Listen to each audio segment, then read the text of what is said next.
संगोपिता ही एक मतिमंद गतिमंद मुलांसाठी असलेली संस्था।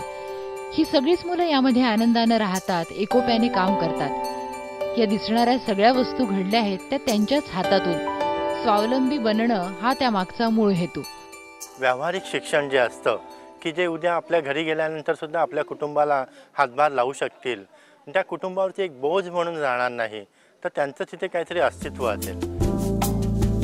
मेणापासून वेगवेगळ्या आकर्षक मेणबत्त्या बनवण्यात मग्न असलेले हे हात पणत्या रंगवतानाही तेवढ्याच खुबीनं चालतात। ही शुभेच्छा पत्र आणि त्यांच्यावरची चित्र खूप बोलकी आणि जिवंत आहेत, पण हे चित्र काढणारे मात्र एकही शब्द बोलू शकत नाही।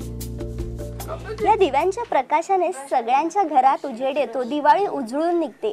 पण या सगळ्या माझ्या मित्रांना ज्यांना बोलताही येत नाही, ज्यांना खाण्यापिण्याची शुद्धही नसते, या सगळ्यांनी जणू सगळ्यांची दिवाळी आणि सगळ्यांचं जीवन उजळून टाकण्याचा एक वसाच घेतलाय। कुठलीही कलाकुसर खुबीने करण्यात हे सगळेच पटाईत आहेत, तेवढेच तरबेज आहेत ते अंताक्षरी खेळण्यात आणि डान्स करण्यात।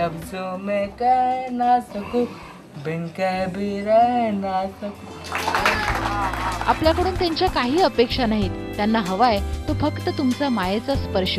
त्यांच्या या उत्साही जगण्यातूनच आपल्याला अनेक गोष्टी कळतात। त्यांनी बनवलेल्या या शुभेच्छा पत्रांना आणि इतर वस्तूंना भरपूर मागणी आहे। समाजातल्या प्रत्येकानं त्यांचं आयुष्य आनंदित करण्यासाठी आपल्या परीनं काहीतरी करायला हवं। दत्ता हलसगीकरांच्या शब्दात, ज्यांची बाग फुलून आली त्यांनी 2 फुलं द्यावी, ज्यांचे सूर जुळून आले त्यांनी 2 गाणी द्यावीत। व्हिडिओ जर्नलिस्ट श्यामसुंदर पारसेकर सह माधुरी निकुंभ, IBN लोकमत, बदलापूर।